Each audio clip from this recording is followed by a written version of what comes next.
여러분 안녕하세요. 오늘은 구독자님께서 보내주신 사연을 소개해드리려고 합니다. 이 사연은 올해 78이 되신 김영환 할아버지께서 보내주셨습니다. 할아버지께서는 60년이 넘도록 가슴에 묻어두었던 이야기를 이제야 꺼내신다고 하셨어요. 그때 그 일을 말하지 못했던 게 평생 후회로 남았다면서요. 자, 그럼 영환 할아버지의 사연을 함께 들어보시겠습니다. 그때가 1962년, 제 나이 15살 때였습니다. 저는 깊은 산골 마을에서 태어나 자랐어요. 그 마을은 건너 가족 세간살이까지 다 알던 작은 곳이었습니다. 논밭 일구며 사는 평범한 농촌 마을이었죠. 우리 마을엔 개장수 황만식이라는 사람이 살았습니다. 40 중반쯤 됐을까요? 키가 크고 어깨가 떡 벌어진 사람이었어요. 그 사람은 부인인 정씨 아줌마와 단둘이 마을에서 조금 떨어진 산턱에 살았는데 집 뒤편에 개 우리를 크게 만들어 놓고 개를 키워 잡아다가 장에 내다 팔았습니다. 지금이야 개가 가족처럼 살고 있지만 그때만 해도 개장수는 흔한 직업이었어요. 그런데 황 씨는 마을 사람들 사이에서 평판이 좋지 않았습니다. 술을만 먹으면 부인을 때린다는 소문이 돌았거든요. 실제로 한여름에도 정씨 아주머니는 긴팔 옷을 입고 다녔고 얼굴에 멍이 든 모습을 본 사람도 여럿 있었습니다. 우리 어머니는 늘 저한테 당부하셨어요. 영환아, 황 씨네 집 근처는 얼씬도 하지 마라. 괜히 잘못 걸리면 큰일 난다. 그런데 말입니다. 철없던 그 나이 때는 호기심이 앞서는 법이잖아요. 황 씨네 개 우리에는 진돗개, 삽살개, 잡종까지 여러 마리 개들이 있었는데 그 중에 새끼 백구 한 마리가 있었어요. 새하얀 털에 까만 눈망울을 가진 귀여운 녀석이었죠. 저는 그 백구가 너무 예뻐서 몰래 보러 가곤 했습니다. 황 씨가 장에 나간 날이나 밤에 몰래 가서 담 너머로 백구를 보곤 했어요. 위험한 짓이었지만 그때는 그게 얼마나 무서운 일인지 몰랐습니다. 그리고 우리 마을에는 춘자 누나가 살았어요. 22살이었던 춘자 누나는 제가 남몰래 짝사랑하던 사람이었습니다. 키가 아담하니 얼굴이 참 고왔어요. 긴 생머리를 뒤로 묶고 다니는 모습이 그렇게 예뻐 보일 수가 없었죠. 춘자 누나는 마을 초입에 혼자 사셨어요. 부모님이 일찍 돌아가셔서 혼자 밭농사를 지으며 살았거든요.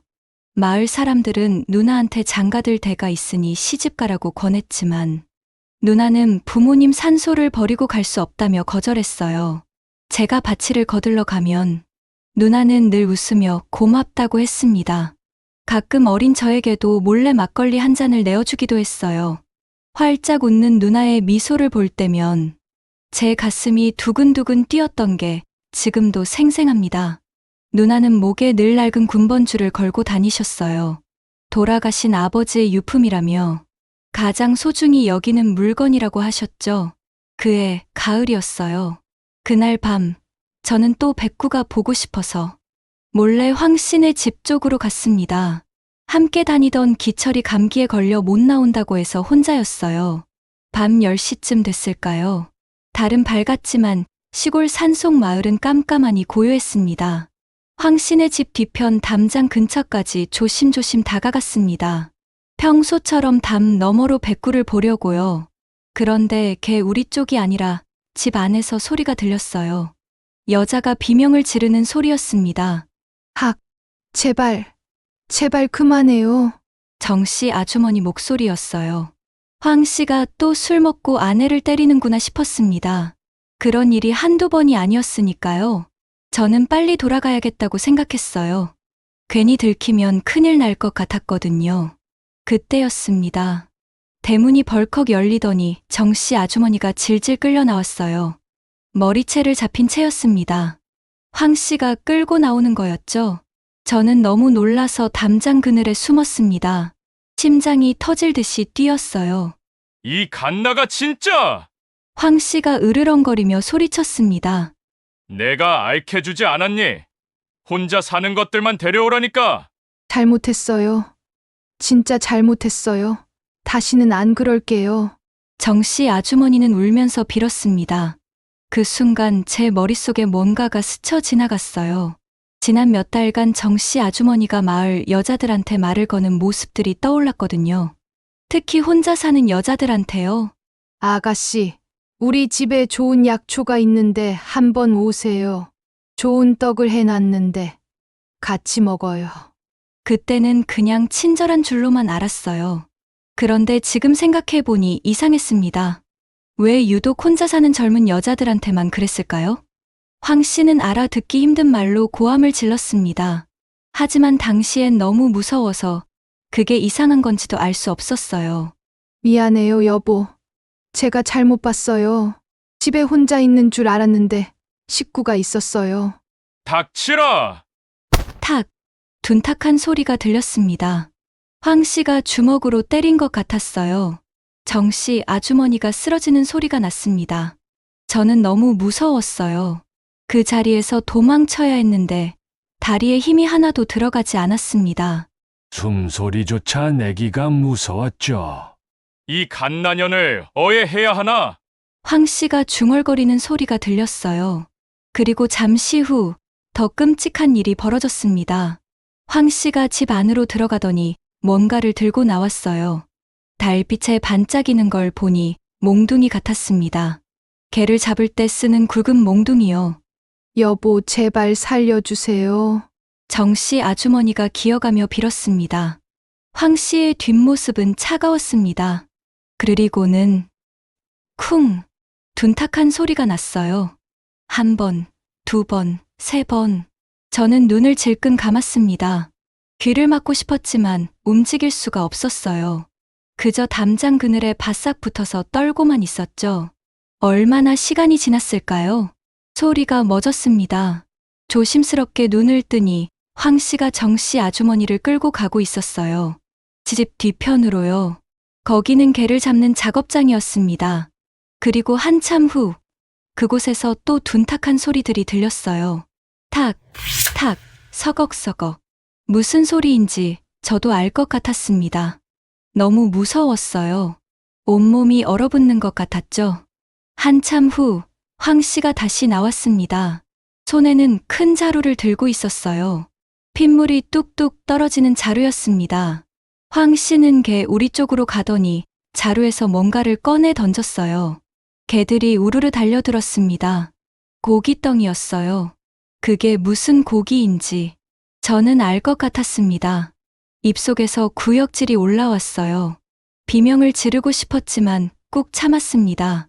소리를 내면 죽는다는 걸 본능적으로 알았거든요. 황 씨는 다시 작업장 안으로 들어갔다 나왔어요. 이번엔 빨간 천 뭉치를 들고 있었습니다. 아까 정 씨 아주머니가 입고 있던 옷이었어요. 황 씨는 집 뒷산 쪽 수풀로 들어가더니 그 옷가지를 어딘가에 숨겼습니다. 큰 나무 밑동 옆쪽이었어요. 대충 흙과 낙엽으로 덮는 것 같았습니다. 그리고 다시 집으로 돌아갔습니다. 그때였어요. 저는 간신히 다리에 힘을 주고 일어났습니다. 최대한 소리 없이 그 자리를 빠져나왔죠. 중간에 힘이 풀려 몇 번이나 넘어져 무릎엔 피가 났지만 아픔도 몰랐습니다. 집에 돌아와서도 잠을 잘 수가 없었습니다. 눈을 감으면 그 장면이 떠올랐거든요. 몽둥이를 휘두르는 황 씨, 피 묻은 자루, 개들이 우르르 달려드는 모습. 며칠 뒤 마을에 소문이 돌기 시작했습니다. 정 씨 아주머니가 보이지 않는다고요. 황 씨는 마을 사람들한테 이렇게 말했어요. 며칠 전 크게 싸웠고 집을 나가버렸습니다. 사람들은 고개를 끄덕였어요. 늘 맞고 살던 아낙네가 도망간 거라고 생각했죠. 이상하게 여기는 사람은 없었습니다. 하지만 저는 알고 있었어요. 정 씨 아주머니는 도망간 게 아니라는 걸요. 저는 아무한테도 말하지 못했어요. 부모님한테도, 친구한테도요. 말을 하면 어떻게 될지 무서웠거든요. 황 씨가 저까지 죽이면 어떡하나 싶었죠. 그리고 한 달쯤 지났을까요? 마을에서 이상한 일들이 일어나기 시작했어요. 먼저 옆 마을에서 혼자 살던 25살 과부가 사라졌습니다. 집에는 아무도 없고 문은 열려 있었대요. 쓰레간 몇 가지만 챙겨 나간 듯 깨끗해 보였다고 합니다. 어디 친척집이라도 간 거 아니겠어요? 마을 사람들은 그렇게 말했지만 친척 집에 밤새 갈 이유가 있을까요? 보름쯤 후, 이번엔 우리 마을 아랫동네에 혼자 살던 처자가 사라졌습니다. 18이었어요. 부모님이 5일장에 일하러 간 사이였대요. 역시 흔적도 없이 사라졌습니다. 사람들은 수군거렸어요. 요즘 젊은 것들이 눈이라도 맞아서 야반도주를 하나 봐. 그렇게는 안 보이던데 누가 그런 걸 티내고 다니겠나? 하지만 저는 그 여자들이 도망간 게 아니라는 걸 느끼고 있었습니다. 혼자 사는 여자들. 황 씨가 정 씨 아주머니한테 소리쳤던 말이 떠올랐어요. 혼자 것들만 데려오라니까. 그리고 정 씨 아주머니가 몇 달 전부터 마을 여자들한테 친절하게 대하던 모습들도요. 정 씨 아주머니는 남편의 지시로 여자들을 집으로 유인했던 거예요. 그리고 황 씨는 저는 생각하고 싶지 않았어요. 하지만 피할 수 없었습니다. 황 씨는 그 여자들을 죽였을 거예요. 정 씨 아주머니처럼요. 왜 그런 짓을 하는 걸까요? 돈을 빼앗으려고? 아니면 다른 이유가? 저는 알 수 없었어요. 다만 한 가지는 확실했습니다. 더 이상 아무 일도 일어나지 않게 해야 한다는 것이요. 하지만 무서웠어요. 15살 소년이 무슨 수로 그 무서운 사람을 맡겠어요? 그렇게 또 며칠이 지났습니다. 그리고 그날이 왔어요. 춘자 누나가 사라진 날이었습니다. 그날 아침, 저는 누나네 집에 콩을 갖다 주려고 갔어요. 우리 어머니가 메주를 쑤려고 콩을 삶았는데 혼자 사는 누나한테도 좀 갖다 주라 하셔서요. 누나네 집 문은 열려 있었어요. 누나, 누나. 아무리 불러도 대답이 없었습니다. 집 안으로 들어가 봤지만 아무도 없었어요. 바느질을 하던 낡은 치마가 놓여 있었습니다. 마치 바느질하다 급하게 나간 것 같았습니다. 가슴이 철렁 내려앉았어요. 뒤편 밭으로 가봤지만 거기도 없었습니다. 마을 어귀도 가보고 냇가도 가봤어요. 어디에도 누나는 없었습니다. 저녁 때가 되어도 누나는 돌아오지 않았어요. 마을 사람들이 수색에 나섰지만 아무 흔적도 찾지 못했습니다. 다음 날도 그 다음 날도 누나는 나타나지 않았어요. 사흘째 되던 날 밤이었습니다. 저는 잠을 이룰 수가 없었어요. 춘자, 누나 생각뿐이었죠. 누나가 웃던 모습, 제게 막걸리를 따라주던 모습, 영환이는 착해라고 말하던 모습, 그 모습들이 자꾸만 떠올랐습니다. 더 이상 가만히 있을 수 없었어요. 저는 이불을 박차고 일어났습니다. 그리고 조용히 집을 빠져나왔죠. 목적지는 하나였어요. 황 씨네 집이었습니다. 달빛도 없는 깜깜한 밤이었어요. 손전등도 없이 더듬거리며 산길을 올라갔습니다. 황 씨네 집에 가까워질수록 심장이 더 빨리 뛰었어요. 뭘 하려는 거지? 혼자서 뭘 할 수 있을까? 그런 생각이 들었지만 멈출 수가 없었습니다. 황 씨네 집이 보이기 시작했어요. 불이 꺼져 있었습니다. 저는 저번처럼 조심조심 담장 근처로 다가갔어요. 개들이 짖을까 봐 최대한 소리를 내지 않으려고 했죠. 그때였어요. 뒤편 수풀에서 뭔가가 반짝였습니다. 달빛이 없는데 뭐가 반짝이지? 가까이 가보니 뼈조각 같은 게 흙 위로 삐죽 나와 있었어요. 아마도 빗물에 흙이 씻겨 내려간 모양이었습니다. 손으로 조심스럽게 흙을 파헤쳤어요. 그리고 눈앞의 것을 보는 순간 온몸이 얼어붙었습니다. 사람의 뼈였어요. 손가락 뼈 같았습니다. 그리고 그 옆에는 더 많은 뼈들이 있었어요. 저는 헛구역질이 났지만 꾹 참았습니다. 그리고 주변을 더 살폈죠. 천 조각들이 여기저기 흩어져 있었어요. 옷감 같았습니다. 그리고 작은 금속 조각이 보였어요. 주워서 자세히 보니 단추였습니다. 여자 저고리에 다는 은단추요. 증거였어요. 저는 그 단추와 작은 뼈 조각 하나를 주워 주머니에 넣었습니다. 그리고 최대한 조용히 그 자리를 빠져나왔어요. 다음 날 아침 일찍 저는 면사무소로 갔습니다. 거기 파출소가 있었거든요. 문을 열고 들어가니 순경 한 분이 졸고 계셨어요. 저기요. 응? 누구냐? 순경이 눈을 비비며 저를 봤어요. 저 신고할 게 있어요. 신고? 뭔데? 저는 주머니에서 뼈 조각과 단추를 꺼냈습니다. 이걸 황 씨네 집 뒤에서 찾았어요. 사람 뼈 같은데, 뭐, 순경이 눈을 크게 떴어요. 그리고 뼈를 받아 살펴봤죠. 이게 어디서 났다고? 황 씨네 집 뒤편 수풀에서요. 거기 더 많이 있어요. 저는 떨리는 목소리로 말했습니다. 그리고 황 씨가 사람을 죽였어요. 제가 봤어요. 한 달 전에 정 씨 아주머니를. 순경은 제 말을 듣더니 피곤한 표정을 지었어요. 야, 꼬맹아. 개 잡는 집이니까 개뼈가 있는 거 아니겠냐? 아니에요. 이건 사람 손가락뼈. 됐다. 됐어. 나 지금 피곤하니까 쓸데없이 일 만들지 말고 집에나 가 있어. 하지만 가라니까 어린애가 어른 일에 왜 끼어들어. 순경은 짜증을 내며 저를 밖으로 밀어냈어요. 문이 쾅 닫혔습니다.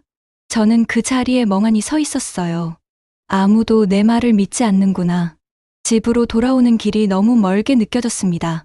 그날 저녁, 저는 밥도 제대로 먹지 못했어요. 어머니가 걱정하셨지만 괜찮다고만 했죠. 마루에 혼자 앉아 있는데 누군가 옆에 앉았어요. 나이 차가 많이 나는 큰형이었습니다.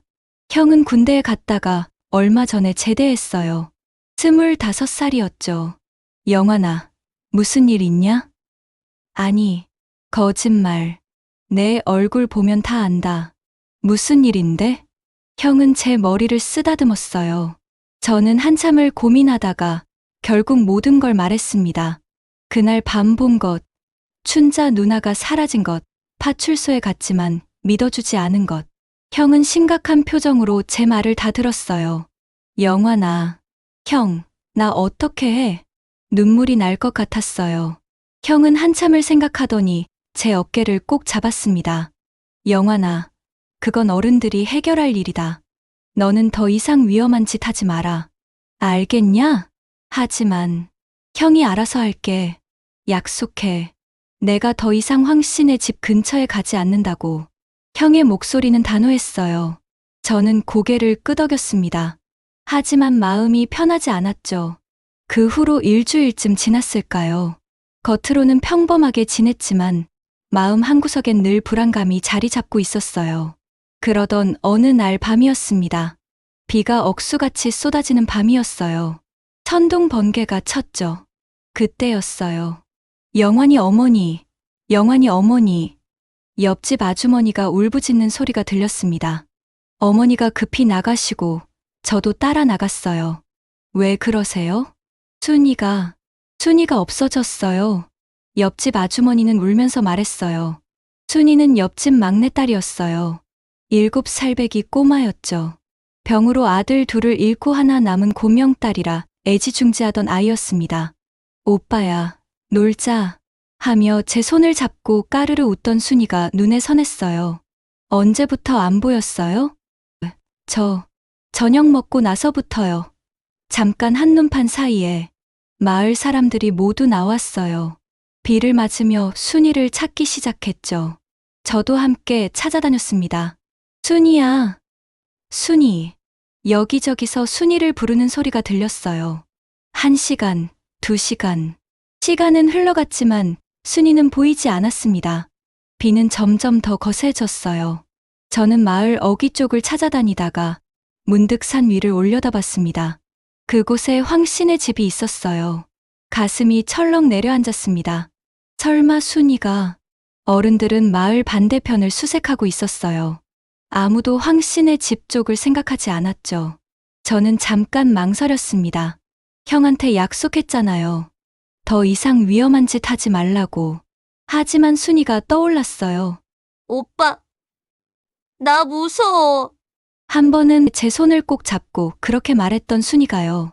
저는 어른들을 돌아보지 않고 달리기 시작했습니다. 빗속을 뚫고 산길을 올라갔어요. 넘어지고 미끄러졌지만 멈추지 않았습니다. 황 씨네 집에 가까워질수록 뭔가 소리가 들렸어요. 개 짖는 소리. 그리고 으앙, 아이 우는 소리였어요. 순이였어요. 분명히 순이 목소리였습니다. 으앙, 살려주세요. 비명에 가까운 울음소리가 들렸어요. 저는 무서움도 잊은 채 황 씨네 집으로 뛰어갔습니다. 뒤편계 작업장에서 불빛이 새어나오고 있었어요. 문틈으로 안을 들여다봤습니다. 그리고 본 것은 순이가 구석에 웅크리고 있었어요. 머리가 산발이 된 채 온몸이 떨고 있었죠. 그리고 황 씨가 손에 무언가를 들고 천천히 다가가고 있었습니다. 시끄럽게 조용히 하지 못해. 황 씨의 목소리는 차가웠어요. 엄마! 아빠! 순이가 울부짖었어요. 더 이상 기다릴 수 없었습니다. 저는 문을 벌컥 열어젖혔어요. 순이야. 황 씨가 깜짝 놀라 저를 돌아봤습니다. 네, 이놈이. 순이야, 나한테 와. 저는 손을 뻗었어요. 순이가 울면서 제게로 기어왔습니다.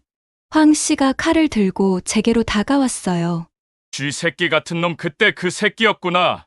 엿보던 놈이. 순이 보내줘요. 이 자식이.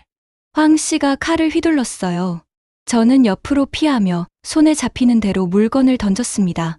빗자루, 양동이, 삽. 이 새끼가. 황 씨가 소리를 질렀어요. 저는 순이를 뒤로 감싸며 계속 뒤로 물러났습니다. 오빠! 괜찮아, 순이야. 무섭지 않아. 하지만 제 목소리도 떨리고 있었어요. 황 씨가 점점 가까이 다가왔습니다. 더 이상 물러날 곳이 없었어요. 개밥으로 만들어주마 너도. 그 꼬맹이도 뭐. 황 씨의 눈이 핏발이 서 있었습니다. 그때였어요. 영환아. 문이 벌컥 열리더니 큰형이 뛰어들어왔습니다. 형, 영환아, 순이 데리고 나가. 형은 저를 밀어내고 황 씨 앞을 막아섰어요. 네, 이놈이 누구야? 황 씨가 형한테 칼을 휘둘렀어요. 형은 옆으로 피하며 황 씨의 팔을 잡았습니다. 군대에서 배운 솜씨였죠. 두 사람이 엉켜 싸우기 시작했어요. 영환아, 빨리 가. 어른들 모셔와. 형이 소리쳤어요. 저는 순이를 안고 밖으로 뛰쳐나갔습니다. 빗속을 뚫고 산길을 내려갔어요. 순이를 꼭 안은 채였죠. 오빠 무서워. 괜찮아, 괜찮아. 저는 순이를 달래며 계속 뛰었습니다. 그런데 얼마 안 가서 뒤에서 비명이 들렸어요. 형 목소리였습니다. 형, 저는 돌아가려고 했어요. 하지만 순이를 안고 있었죠. 순이를 여기 놔두고 갈 수는 없었습니다. 그때 마을 쪽에서 불빛이 보였어요.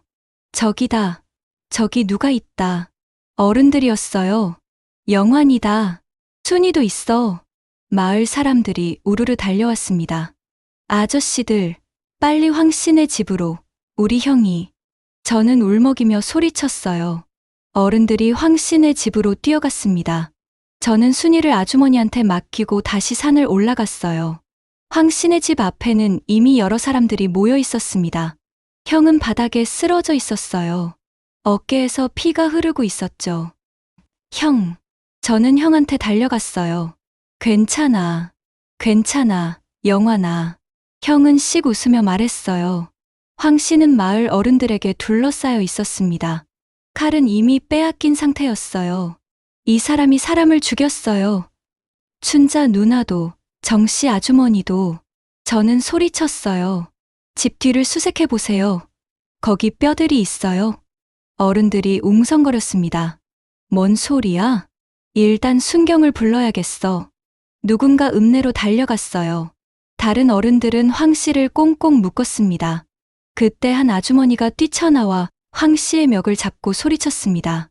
내 딸 어째서, 내 딸 시신이라도 내놔, 이 버러지 놈아. 누군진 몰라도 못 줘. 우리 개들이 다 먹었거든 낄낄. 황 씨는 비와 눈물로 범벅된 아줌마의 눈을 똑바로 보며 한껏 비웃었고 그 말을 들은 아주머니는 졸도해버렸습니다. 그때 뒤편을 수색하던 사람들이 소리쳤습니다. 여기 뭔가 있어. 옷가지들이야. 이건 사람 뼈 같은데. 어른들의 얼굴이 굳어졌어요. 1시간쯤 후 읍내에서 순경들이 왔습니다. 이번엔 소장님도 함께 오셨어요. 무슨 일입니까? 마을 어른들이 상황을 설명했습니다. 순경들이 황 씨네 집 뒤를 수색하기 시작했어요. 삽으로 흙을 파헤쳤죠. 그리고 여기 있습니다. 순경 한 분이 소리쳤어요. 흙 속에서 뼈들이 나왔습니다. 사람의 뼈였어요. 그리고 옷가지들, 신발, 머리핀 같은 것들도 함께 나왔죠. 타다 남은 옷 조각들, 그리고 제 눈에 뭔가 익숙한 게 보였습니다. 까맣게 그을려 있었지만 알아볼 수 있었어요. 군번줄이었습니다. 춘자 누나가 늘 목에 걸고 다니던 돌아가신 아버지의 군번줄이었어요. 누나. 제 눈에서 눈물이 흘러내렸습니다. 누나는 정말로 경찰들이 황 씨를 파출소로 끌고 갔어요. 황 씨는 끝까지 발버둥쳤지만 소용없었습니다. 다음 날부터 본격적인 수사가 시작됐어요. 황 씨네 집을 완전히 뒤집어 놓았습니다. 마루 밑에서 돈과 귀금속들이 나왔어요. 여러 사람들의 것이었죠. 그리고 황 씨의 진짜 정체가 드러났습니다. 황 씨는 중국에서 자신의 가족 13명을 몰살하고 도망친 살인마였어요. 진짜 이름도 황만식이 아니었답니다. 다른 사람의 호적을 훔쳐 쓴 거였죠. 중국 공안에서 수배령이 내려진 지 오래였대요. 마을 사람들은 모두 충격에 빠졌어요. 그런 사람이 우리 마을에 살고 있었다니. 정말 무서운 일이야. 황 씨는 중국으로 넘겨졌고 얼마 후 총살당했다는 소문이 들렸습니다. 확인할 수는 없었지만 아마도 사실일 거예요. 순이는 다행히 큰 다친 곳 없이 무사했어요. 얼마 동안은 악몽에 시달렸지만 시간이 지나면서 점차 나아졌죠. 제 큰형은 어깨에 칼을 맞았지만 다행히 뼈는 다치지 않았어요. 한 달쯤 지나니 완전히 나았습니다. 형은 그날 밤 제가 혼자 간 걸 눈치채고 뒤를 쫓아왔다고 했어요. 내가 약속을 지킬 애가 아니라는 걸 알았거든. 그래서 몰래 따라갔지. 형은 웃으며 말했어요. 가기 전에 10분 뒤에도 안 오면 아버지께서 동네 분들을 모아 와달라 말하고 너를 따라갔다. 그런데 내 비명이 들려서 형 덕분에 저와 순이가 살았어요. 그리고 형이 미리 어른들한테 말해둔 덕분에 제때 도움이 왔고요. 마을은 다시 평화를 찾았습니다. 하지만 제 마음은 여전히 무거웠어요. 춘자 누나를 저는 더 일찍 움직여야 했어요. 순경 아저씨가 믿지 않아도 부모님께 어르신들께 바로 알렸더라면 누나는 죽지 않았을지도 몰라요. 장례식이 열렸습니다. 뼈들이 뒤섞여 누구의 것인지도 알 수 없어 마을 분들이 모여 함께 장례를 치렀습니다. 춘자 누나는 부모님 산소 옆에 작게 군번줄과 옷가지를 모아 묻어줬습니다. 저는 무덤 앞에 오래 서 있었어요. 누나, 미안해요. 제가 더 빨리 말했어야 했는데 마을 사람들은 모두 슬퍼했습니다. 무고한 사람들이 너무 끔찍한 일이야. 그렇게 그해 겨울이 지나갔습니다. 그로부터 63년이 흘렀습니다. 저는 이제 78살 할아버지가 됐어요. 그동안 결혼도 하고 딸도 낳고 손주도 봤습니다. 평범하게 살아왔죠. 하지만 그때 그 일은 한 번도 잊은 적이 없어요. 눈을 감으면 여전히 보입니다. 질질 끌려 나오던 정씨 아주머니의 모습이요. 그리고 목에 군번줄을 걸고 웃던 춘자 누나의 모습이요. 제가 더 용기를 냈더라면, 제가 더 빨리 말했더라면, 그런 생각을 하면 지금도 가슴이 아픕니다. 하지만 한편으로는 이렇게 생각해요. 그래도 순이는 구했다고요. 그리고 더 이상의 희생자는 막았다고요. 15살 소년이 할 수 있는 건 그게 전부였을지도 모르겠습니다. 지금 이 사연을 여러분께 들려드리는 이유는요. 혹시 여러분 주변에 이상한 일이 있다면 두려워 말고 말씀하시라는 겁니다. 저처럼 후회하지 마시라고요. 작은 목소리라도 용기 내주세요. 그 목소리가 누군가의 생명을 구할 수도 있다는 걸 기억해 주세요. 제 큰형은 몇 년 전에 돌아가셨어요. 마지막까지 저를 자랑스러워해 주셨죠. 순이는 지금 60 중반의 할머니가 됐어요. 결혼해서 아이 셋을 낳고 손주도 여럿 봤죠. 비록 늦었지만 그래도 포기하지 않고 끝까지 해냈어요. 그게 제가 춘자 누나와 다른 희생자들에게 할 수 있는 마지막 일이었습니다. 여러분, 긴 이야기 들어주셔서 감사합니다. 오래된 이야기지만 지금도 여전히 의미가 있는 이야기라고 믿습니다. 참으로 가슴 아프고 무서운 이야기였습니다. 15살 소년이 목격한 끔찍한 진실, 그리고 그 진실을 알리기 위해 보인 용기. 비록 모든 사람을 구하지는 못했지만 영환 할아버지의 용기가 더 큰 비극을 막았습니다.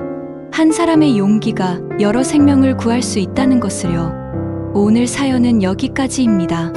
다음에 또 다른 사연으로 찾아뵙겠습니다. 구독과 좋아요, 알림 설정 부탁드립니다. 감사합니다.